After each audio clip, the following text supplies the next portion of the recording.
জীবনে কখনো কখনো আপনি কি অর্জন করেছেন তার থেকেও বেশি গুরুত্বপূর্ণ হলো এটা যে আপনি কি ত্যাগ করেছেন। কিন্তু কোন কোন বিষয়ে সাবধান থাকতে হবে তা মন দিয়ে শুনুন।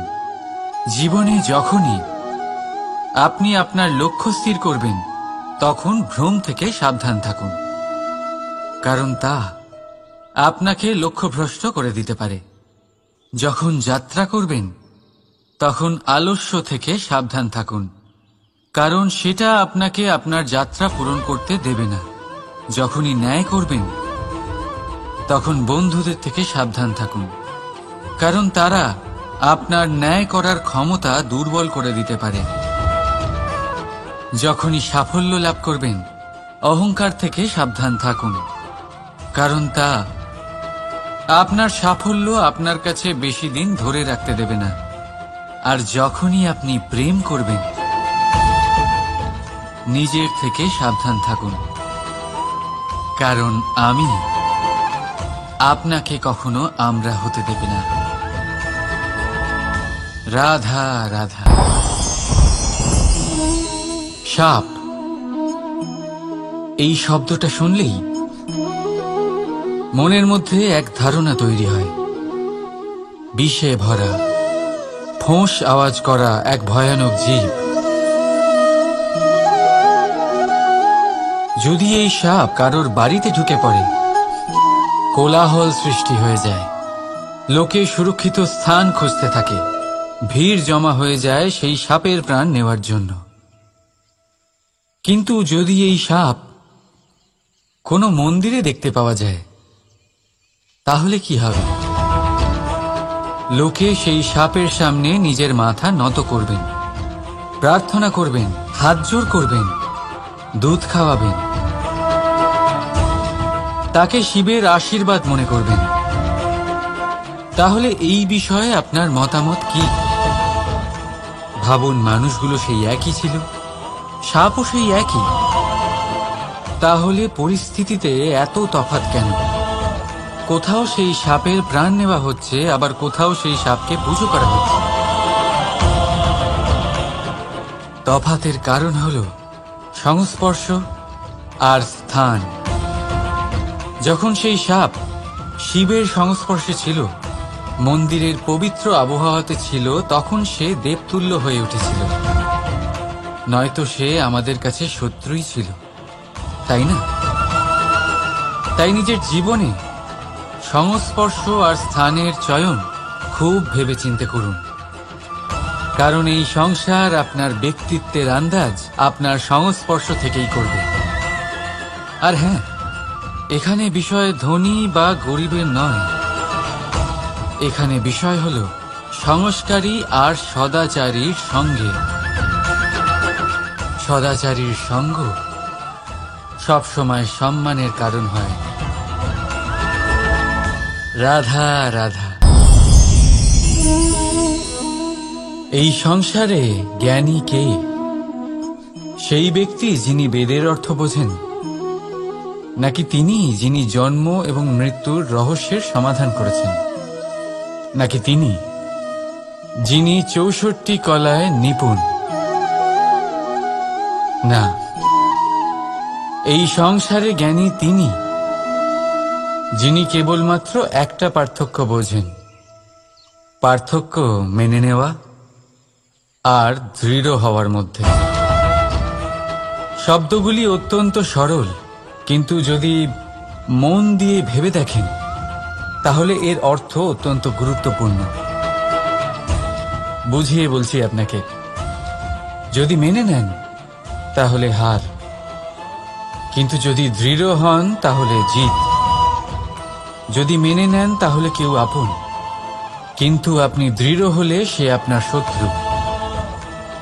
মেনে নিলে ভগবান আছেন, আর দৃঢ় হলে তা শুধুমাত্রই এক পাথর। শুধু এই পার্থক্যগুলি বুঝে নিন, সংসারের সমস্ত কিছুই আপনার কাছে পরিষ্কার হয়ে যাবে। রাধা রাধা। দৃষ্টি, মানুষকে দেওয়া প্রকৃতির অন্যতম শ্রেষ্ঠ উপহার, সেই দৃষ্টি যার জন্য মানুষ এই সংসার দেখতে পারে, নিজের পথ দেখতে পারে। কিন্তু সংসারে দৃষ্টি লাভ করেও সবাই মহান হতে পারে না, প্রসন্ন হতে পারে না। প্রসন্ন শুধুমাত্র তারাই হয় যাদের দৃষ্টিভঙ্গি শুভ হয়। এবারে যারা গোলাপে শুধুমাত্র কাঁটা খুঁজে পায়, তাদের হাত অবশ্যই সেই কাঁটা দ্বারা আঘাতপ্রাপ্ত হয়, কারণ তাদের দৃষ্টি শুধুমাত্র কাঁটা অবধি সীমিত থাকে। কিন্তু সুগন্ধ প্রস্তুতকারক পাপড়ি অবশ্যই খুঁজে বার করেন। কেন? একটু ভেবে দেখুন। যারা অন্ধকারে আলো পেতে চান, তাদের কাছে প্রদীপ ও সূর্যের মতো মনে হয়। কিন্তু যারা খুঁত বার করতে চান, তারা সেই প্রদীপের নিচে অন্ধকারই খুঁজে পান। যারা ভালোবাসা পেতে চান, তারা অচেনা মানুষের মধ্যেও স্নেহ খুঁজে পান। নয়তো কাউকে পেয়েও তাদের না চিনতে পারা মানুষের অভাব নেই। দৃষ্টি আমাদের দেখায়, কিন্তু দৃষ্টিভঙ্গি আমাদের সেটা দেখায় যা আমরা দেখতে চাই। যেমন আপনার ভাবনা হবে, সেটাই সত্যি হয়ে আপনার সামনে আসবে। তাই আপনার ভাবনাগুলিকে শুভ করুন আর ভালোবেসে বলুন, রাধা রাধা। আমার সামনে রয়েছে গরুর দুধ, যা 2 দিন পর্যন্ত ভালো থাকে। যদি এই দুধ গরম করে জমানো হয়, তাহলে তৈরি হয় দই, যা 3-4 দিন অবধি ভালো থাকে। যদি এই দইকে মন্থন করেন, তৈরি হবে মাখন, যা অনেক সপ্তাহ ভালো থাকে। আর যদি এই মাখন ফোটানো হয়, তাহলে তৈরি হয় ঘি, যা বহু বছর ভালো থাকে। মানেটা বুঝলেন? তাপ আর মন্থন। জীবনে যত পরীক্ষায় উত্তীর্ণ হতে পারবেন, যত কষ্টের তাপ সহ্য করতে পারবেন, যত মন্থনের বাধা পেরোতে পারবেন, ততই যশ, শক্তি আর সামর্থ্য বাড়তে থাকবে। তাই কর্ম করুন, কঠিন বাধার সম্মুখীন হন, আর মন্থন করে মন শুদ্ধ রাখুন। মন প্রসন্ন হয়ে বলবে, রাধা রাধা।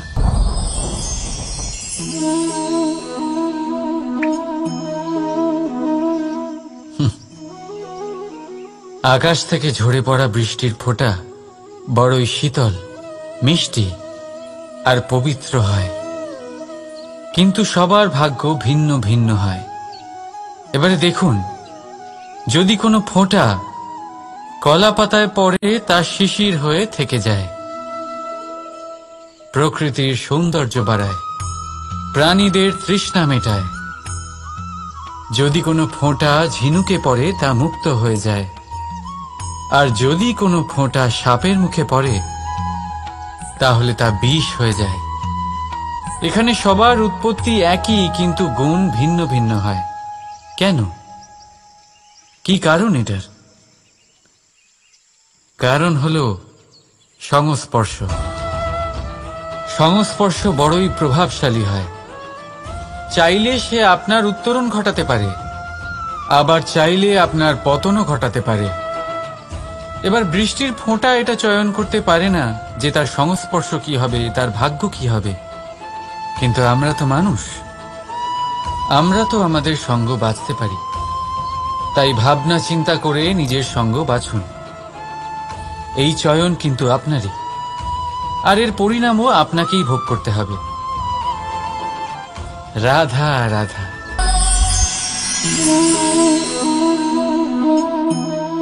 এই ফল দেখতে পাচ্ছেন আপনি?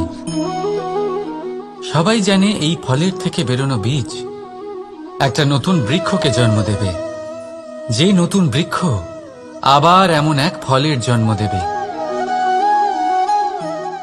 কিন্তু আপনি কি কখনো ভেবে দেখেছেন, ফল আর বীজের সম্পর্ক এতই গভীর,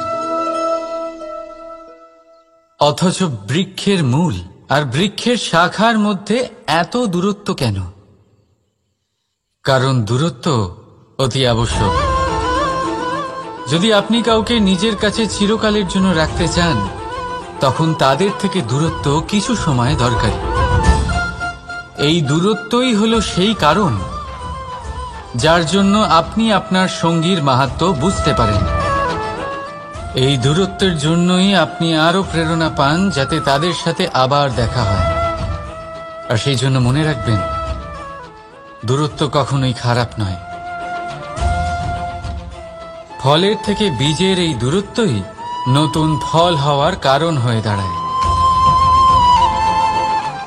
প্রেমের আসল পরীক্ষা হয় এই দূরত্ব দিয়েই। তাই দূরত্বের সাথেও প্রেম করুন, আর ভালোবেসে বলুন, রাধা রাধা। কস্তুরী তাকে ধারণ করে যে হরিণ তার নাভিতে থাকে, কিন্তু সেই হরিণ ওই কস্তুরীর সুগন্ধ নিয়ে তা পাওয়ার জন্য এদিক ওদিক ছুটে বেড়াতে থাকে। সেই হরিণ এই কস্তুরী অবশ্যই পেতে পারে যদি সে নিজের ভেতরে উঁকি মেরে দেখে। এবারে দেখুন, সুর বাঁশির মধ্যেই থাকে, শুধু প্রয়োজন তাকে খুঁজে বার করার চেষ্টা, অবিরাম চেষ্টা। ঠিক এরকমই হয় আমাদের শক্তি, যা আমাদের ভিতরে লুকিয়ে আছে। ভাবুন, যখন পরমাত্মা আমাদের ভেতরেই আছেন, তখন তাকে আমরা বাইরে খুঁজব কেন? আমরা নিজেদের অন্তরে তখনই দেখি যখন অপরের থেকে সাহায্যের সমস্ত আশাই শেষ হয়ে যায়। তাই জীবনে কেউ সাহায্য করবে এই আশা করে বসে থাকবেন না, নিজেই নিজেকে সাহায্য করুন। রণক্ষেত্রে আপনি ভালো সারথি পেতেই পারেন, কিন্তু জীবনের এই যাত্রাপথে আপনাকেই নিজের সারথি হতে হবে। রাধা রাধা। আমার দাদা আমাকে অনেকবার বলেছেন, কানাই, তুমি তো স্বয়ং নারায়ণ, তুমি এক তুড়িতেই সবকিছু এমনি ঠিক করে দাও না কেন? এবার দাদাকে কি করে বোঝাবো? আচ্ছা, আপনি নিজেই ভেবে দেখুন, সিংহকে জঙ্গলের রাজা বলা হয়, কিন্তু সিংহ শুধুমাত্র তার ইচ্ছে প্রকাশ করলেই কোনো হরিণ কি নিজেই হেঁটে তার কাছে আসবে? নিজেই কি রাজি হয়ে যাবে তার আহার হওয়ার জন্য? না, কখনোই না।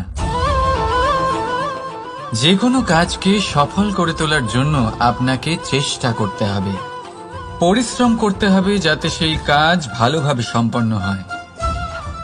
শুধু ইচ্ছে দিয়েই কোনো কার্যসিদ্ধি হবে না।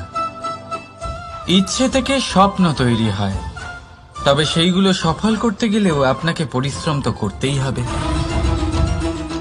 মনে করুন আপনার ইচ্ছে হলো খেতে, আর কোনো দয়ালু ব্যক্তি এসে আপনার সামনে খাবার রেখে দিল। তাও তা খেতে গেলে পরিশ্রম আপনাকেই করতে হবে। যদি ভালোবাসার ইচ্ছে থাকে, তাহলেও নিঃস্বার্থ নিষ্পাপ মনে ভালোবাসুন। দেখুন, আপনি স্বপ্নে অবশ্যই উঠতে পারেন, কিন্তু এই পৃথিবীতেই আপনাকে বেঁচে থাকতে হবে। আর যদি এই ধরিত্রীতে আপনি এগিয়ে যেতে চান, তাহলে এই ভূমিকে পা দিয়ে আপনাকে পিছনে ঠেলতেই হবে। রাধা রাধা। জীবনে আমাদের অনেকের সাথে দেখা হয়, অনেকের সাথে বাক্যালাপ হয়। বহু মানুষকে প্রসন্ন বলে মনে হয়, আবার বহু মানুষকে চিন্তিত বলে মনে হয়।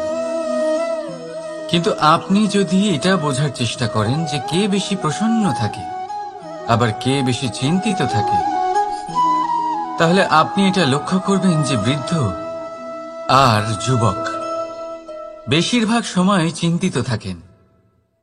অন্যদিকে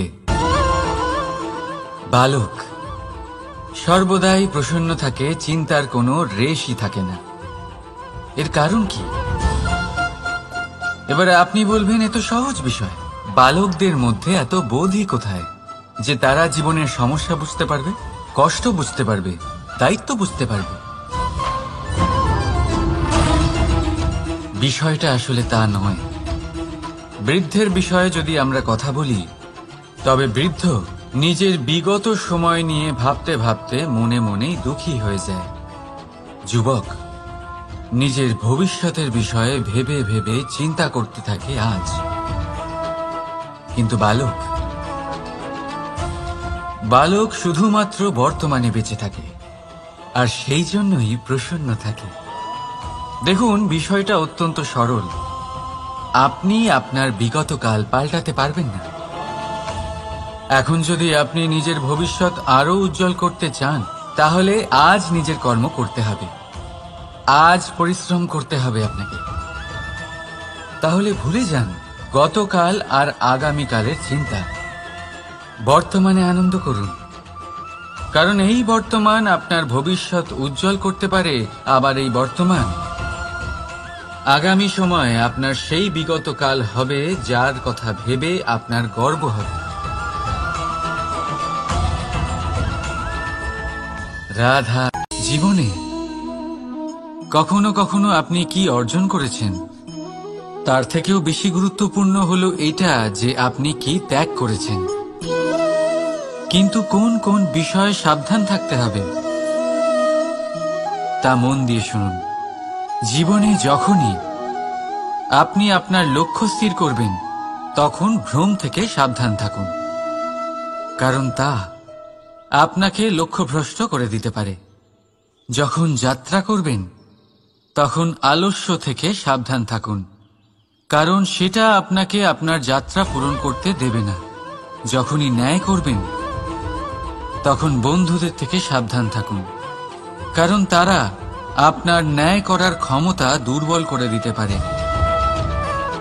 যখনই সাফল্য লাভ করবেন, অহংকার থেকে সাবধান থাকুন, কারণ তা আপনার সাফল্য আপনার কাছে বেশি দিন ধরে রাখতে দেবে না। আর যখনই আপনি প্রেম করবেন,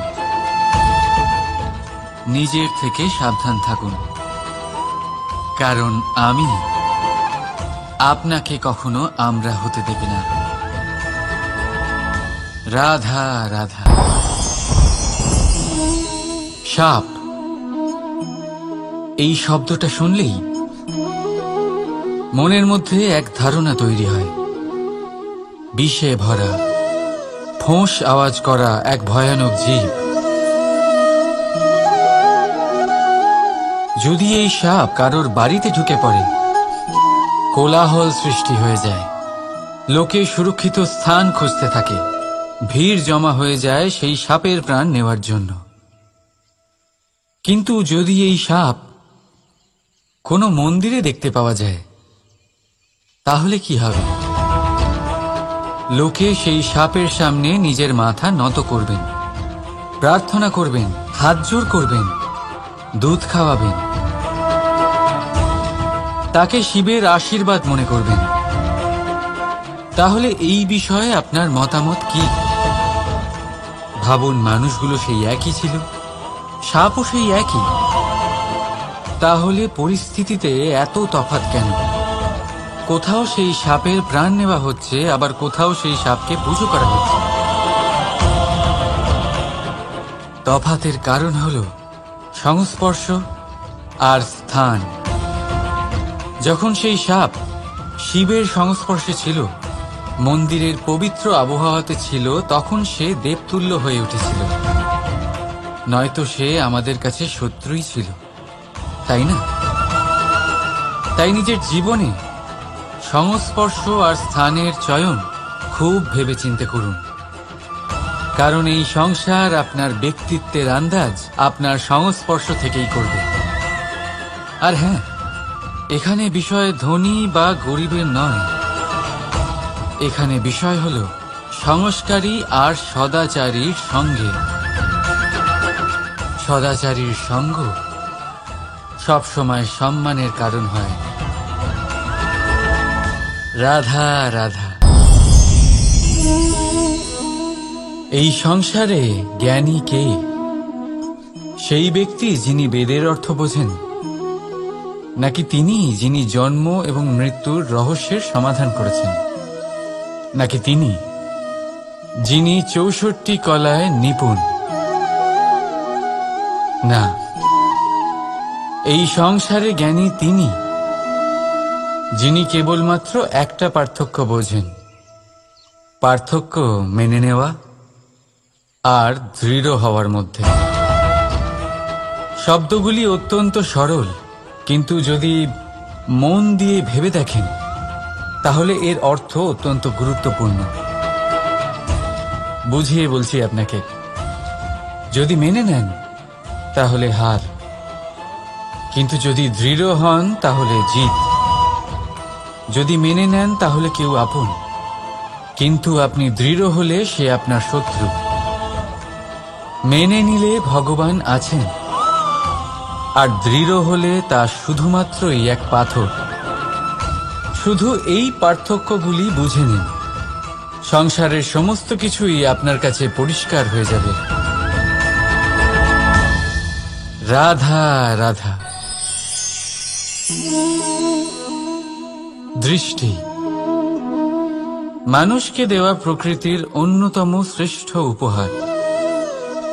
সেই দৃষ্টি যার জন্য মানুষ এই সংসার দেখতে পারে, নিজের পথ দেখতে পারে।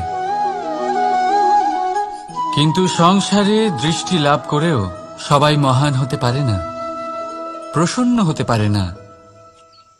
প্রসন্ন শুধুমাত্র তারাই হয় যাদের দৃষ্টিভঙ্গি শুভ হয়।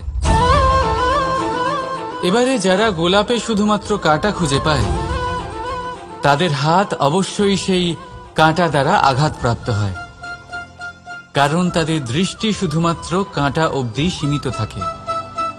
কিন্তু সুগন্ধ প্রস্তুতকারক পাপড়ি অবশ্যই খুঁজে বার করেন।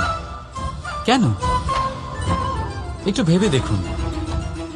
যারা অন্ধকারে আলো পেতে চান, তাদের কাছে প্রদীপও সূর্যের মতো মনে হয়। কিন্তু যারা খুঁত বার করতে চান, তারা সেই প্রদীপের নিচে অন্ধকারই খুঁজে পান।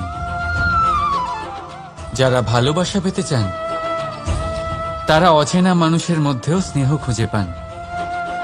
নয়তো কাউকে পেয়েও তাদের না চিনতে পারা মানুষের অভাব নেই। দৃষ্টি আমাদের দেখায়, কিন্তু দৃষ্টিভঙ্গি আমাদের সেটা দেখায় যা আমরা দেখতে চাই। যেমন আপনার ভাবনা হবে, সেটাই সত্যি হয়ে আপনার সামনে আসবে। তাই আপনার ভাবনাগুলিকে শুভ করুন আর ভালোবেসে বলুন, রাধা রাধা। আমার সামনে রয়েছে গরুর দুধ, যা 2 দিন পর্যন্ত ভালো থাকে। যদি এই দুধ গরম করে জমানো হয়, তাহলে তৈরি হয় দই, যা 3-4 দিন অবধি ভালো থাকে। যদি এই দইকে মন্থন করেন, তৈরি হবে মাখন, যা অনেক সপ্তাহ ভালো থাকে। আর যদি এই মাখন ফোটানো হয়, তাহলে তৈরি হয় ঘি, যা বহু বছর ভালো থাকে। মানেটা বুঝলেন? তাপ আর মন্থন। জীবনে যত পরীক্ষায় উত্তীর্ণ হতে পারবেন, যত কষ্টের তাপ সহ্য করতে পারবেন, যত মন্থনের বাধা পেরোতে পারবেন, ততই যশ, শক্তি আর সামর্থ্য বাড়তে থাকবে। তাই কর্ম করুন, কঠিন বাধার সম্মুখীন হন, আর মন্থন করে মন শুদ্ধ রাখুন। মন প্রসন্ন হয়ে বলবে, রাধা রাধা।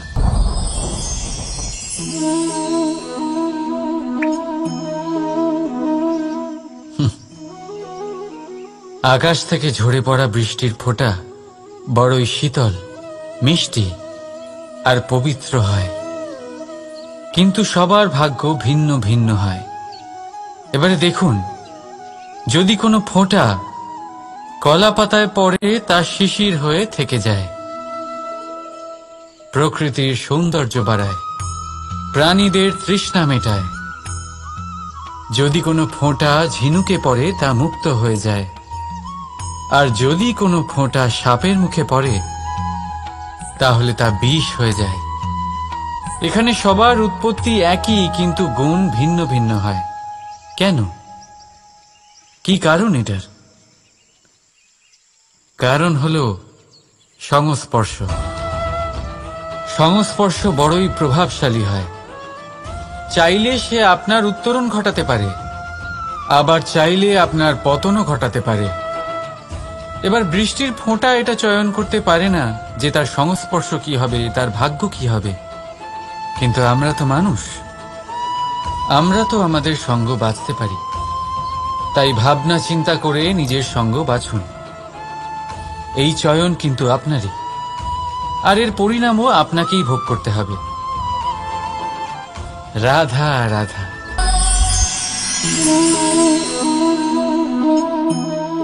এই ফল দেখতে পাচ্ছেন আপনি? সবাই জানে এই ফলের থেকে বেরোনো বীজ একটা নতুন বৃক্ষকে জন্ম দেবে, যে নতুন বৃক্ষ আবার এমন এক ফলের জন্ম দেবে। কিন্তু আপনি কি কখনো ভেবে দেখেছেন ফল আর বীজের সম্পর্ক এতই গভীর, অথচ বৃক্ষের মূল আর বৃক্ষের শাখার মধ্যে এত দূরত্ব কেন? কারণ দূরত্ব অতি আবশ্যক। যদি আপনি কাউকে নিজের কাছে চিরকালের জন্য রাখতে চান, তখন তাদের থেকে দূরত্ব কিছু সময় দরকারি। এই দূরত্বই হলো সেই কারণ যার জন্য আপনি আপনার সঙ্গীর মাহাত্ম্য বুঝতে পারেন। এই দূরত্বের জন্যই আপনি আরো প্রেরণা পান যাতে তাদের সাথে আবার দেখা হয়। আর সেই জন্য মনে রাখবেন, দূরত্ব কখনোই খারাপ নয়। ফলের থেকে বীজের এই দূরত্বই নতুন ফল হওয়ার কারণ হয়ে দাঁড়ায়। প্রেমের আসল পরীক্ষা হয় এই দূরত্ব দিয়েই।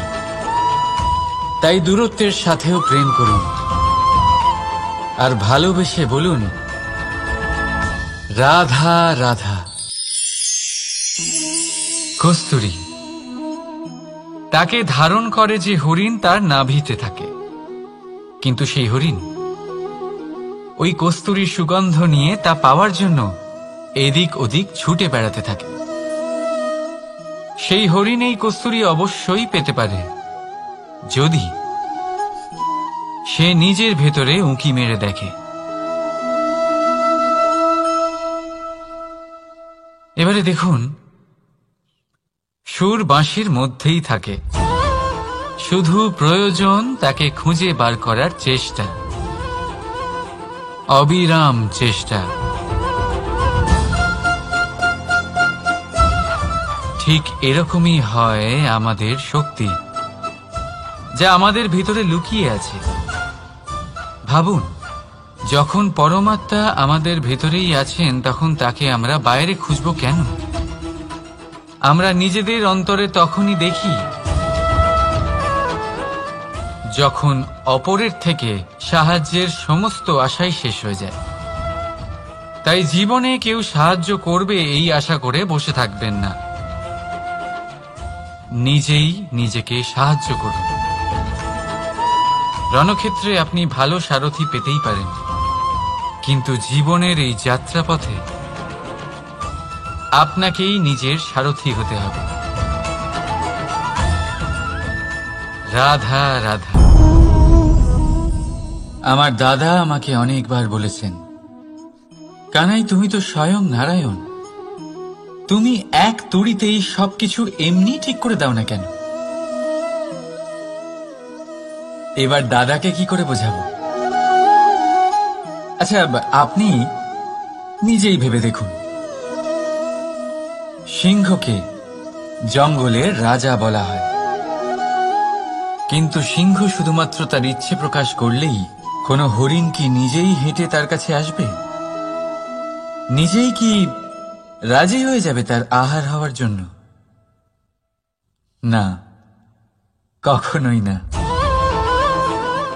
যে কোনো কাজকে সফল করে তোলার জন্য আপনাকে চেষ্টা করতে হবে, পরিশ্রম করতে হবে যাতে সেই কাজ ভালোভাবে সম্পন্ন হয়। শুধু ইচ্ছে দিয়েই কোনো কার্যসিদ্ধি হবে না। ইচ্ছে থেকে স্বপ্ন তৈরি হয়, তবে সেইগুলো সফল করতে গেলেও আপনাকে পরিশ্রম তো করতেই হবে। মনে করুন আপনার ইচ্ছে হলো খেতে, আর কোনো দয়ালু ব্যক্তি এসে আপনার সামনে খাবার রেখে দিল। তাও তা খেতে গেলে পরিশ্রম আপনাকেই করতে হবে। যদি ভালোবাসার ইচ্ছে থাকে তাহলেও নিঃস্বার্থ নিষ্পাপ মনে ভালোবাসুন। দেখুন, আপনি স্বপ্নে অবশ্যই উঠতে পারেন, কিন্তু এই পৃথিবীতেই আপনাকে বেঁচে থাকতে হবে। আর যদি এই ধরিত্রীতে আপনি এগিয়ে যেতে চান, তাহলে এই ভূমিকে পা দিয়ে আপনাকে পিছনে ঠেলতেই হবে। রাধা রাধা। জীবনে আমাদের অনেকের সাথে দেখা হয়, অনেকের সাথে বাক্যালাপ হয়। বহু মানুষকে প্রসন্ন বলে মনে হয়, আবার বহু মানুষকে চিন্তিত বলে মনে হয়। কিন্তু আপনি যদি এটা বোঝার চেষ্টা করেন যে কে বেশি প্রসন্ন থাকে আবার কে বেশি চিন্তিত থাকে, তাহলে আপনি এটা লক্ষ্য করবেন যে বৃদ্ধ আর যুবক বেশিরভাগ সময় চিন্তিত থাকেন, অন্যদিকে বালক সর্বদাই প্রসন্ন থাকে, চিন্তার কোনো রেশই থাকে না। এর কারণ কি? এবারে আপনি বলবেন, এত সহজ বিষয়। বালকদের মধ্যে এত বোধই কোথায় যে তারা জীবনের সমস্যা বুঝতে পারবে, কষ্ট বুঝতে পারবে, দায়িত্ব বুঝতে পারবে? বিষয়টা আসলে তা নয়। বৃদ্ধের বিষয়ে যদি আমরা কথা বলি, তবে বৃদ্ধ নিজের বিগত সময় নিয়ে ভাবতে ভাবতে মনে মনেই দুঃখী হয়ে যায়। যুবক নিজের ভবিষ্যতের বিষয়ে ভেবে ভেবে চিন্তা করতে থাকে আজ। কিন্তু বালক শুধুমাত্র বর্তমানে বেঁচে থাকে, আর সেই জন্যই প্রসন্ন থাকে। দেখুন, বিষয়টা অত্যন্ত সরল। আপনি আপনার বিগত কাল পাল্টাতে পারবেন না। এখন যদি আপনি নিজের ভবিষ্যৎ আরো উজ্জ্বল করতে চান, তাহলে আজ নিজের কর্ম করতে হবে, আজ পরিশ্রম করতে হবে আপনাকে। তাহলে ভুলে যান গতকাল আর আগামীকালের চিন্তা, বর্তমানে আনন্দ করুন। কারণ এই বর্তমান আপনার ভবিষ্যৎ উজ্জ্বল করতে পারে, আবার এই বর্তমান আগামী সময়ে আপনার সেই বিগত কাল হবে যার কথা ভেবে আপনার গর্ব হবে। রাধা। জীবনে কখনো কখনো আপনি কি অর্জন করেছেন, তার থেকেও বেশি গুরুত্বপূর্ণ হলো এটা যে আপনি কি ত্যাগ করেছেন। কিন্তু কোন কোন বিষয়ে সাবধান থাকতে হবে তা মন দিয়ে শুনুন। জীবনে যখনই আপনি আপনার লক্ষ্য স্থির করবেন, তখন ভ্রম থেকে সাবধান থাকুন, কারণ তা আপনাকে লক্ষ্যভ্রষ্ট করে দিতে পারে। যখন যাত্রা করবেন, তখন আলস্য থেকে সাবধান থাকুন, কারণ সেটা আপনাকে আপনার যাত্রা পূরণ করতে দেবে না। যখনই ন্যায় করবেন, তখন বন্ধুদের থেকে সাবধান থাকুন, কারণ তারা আপনার ন্যায় করার ক্ষমতা দুর্বল করে দিতে পারে। যখনই সাফল্য লাভ করবেন, অহংকার থেকে সাবধান থাকুন, কারণ তা আপনার সাফল্য আপনার কাছে বেশি দিন ধরে রাখতে দেবে না। আর যখনই আপনি প্রেম করবেন, নিজের থেকে সাবধান থাকুন, কারণ আমি আপনাকে কখনো আমরা হতে দেবে না। রাধা রাধা। সাপ, এই শব্দটা শুনলেই মনের মধ্যে এক ধারণা তৈরি হয়। বিষে ভরা, ফোঁস আওয়াজ করা এক ভয়ানক জীব। যদি এই সাপ কারোর বাড়িতে ঢুকে পড়ে, কোলাহল সৃষ্টি হয়ে যায়। লোকে সুরক্ষিত স্থান খুঁজতে থাকে, ভিড় জমা হয়ে যায় সেই সাপের প্রাণ নেওয়ার জন্য। কিন্তু যদি এই সাপ কোনো মন্দিরে দেখতে পাওয়া যায়, তাহলে কি হবে? লোকে সেই সাপের সামনে নিজের মাথা নত করবেন, প্রার্থনা করবেন, হাত জোড় করবেন, দুধ খাওয়াবেন, তাকে শিবের আশীর্বাদ মনে করবেন। তাহলে এই বিষয়ে আপনার মতামত কি? ভাবুন, মানুষগুলো সেই একই ছিল, সাপও সেই একই। তাহলে পরিস্থিতিতে এত তফাৎ কেন? কোথাও সেই সাপের প্রাণ নেওয়া হচ্ছে, আবার কোথাও সেই সাপকে পুজো করা হচ্ছে। তফাতের কারণ হল সংস্পর্শ আর স্থান।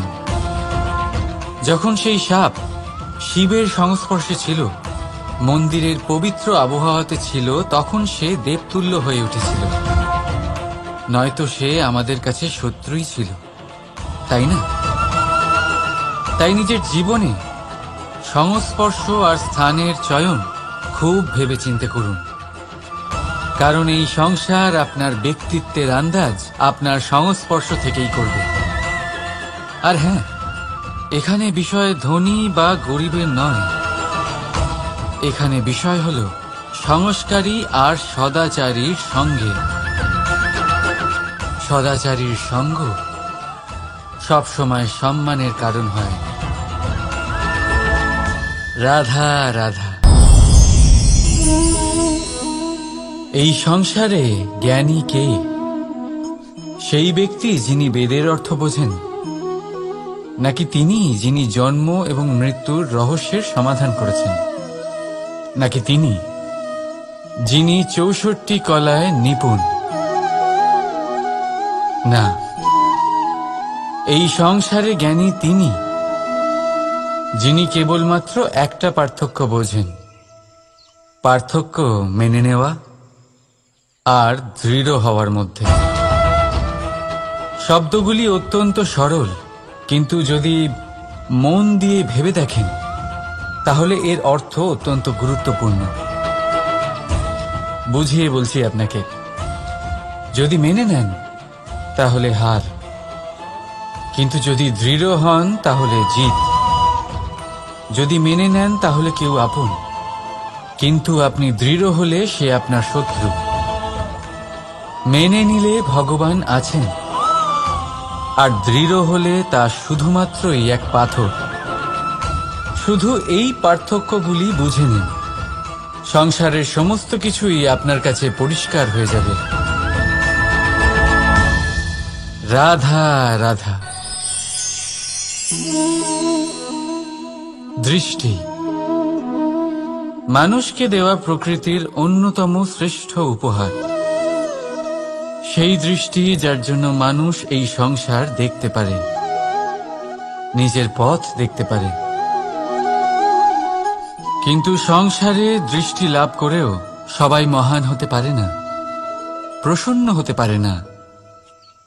প্রসন্ন শুধুমাত্র তারাই হয় যাদের দৃষ্টিভঙ্গি শুভ হয়। এবারে যারা গোলাপে শুধুমাত্র কাঁটা খুঁজে পায়, তাদের হাত অবশ্যই সেই কাঁটা দ্বারা আঘাতপ্রাপ্ত হয়, কারণ তাদের দৃষ্টি শুধুমাত্র কাঁটা অবধি সীমিত থাকে। কিন্তু সুগন্ধ প্রস্তুতকারক পাপড়ি অবশ্যই খুঁজে বার করেন। কেন? একটু ভেবে দেখুন। যারা অন্ধকারে আলো পেতে চান, তাদের কাছে প্রদীপ ও সূর্যের মতো মনে হয়।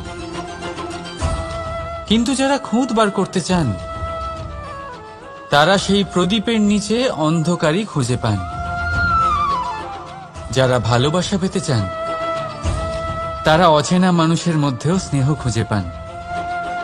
নয়তো কাউকে পেয়েও তাদের না চিনতে পারা মানুষের অভাব নেই। দৃষ্টি আমাদের দেখায়, কিন্তু দৃষ্টিভঙ্গি আমাদের সেটা দেখায় যা আমরা দেখতে চাই। যেমন আপনার ভাবনা হবে, সেটাই সত্যি হয়ে আপনার সামনে আসবে।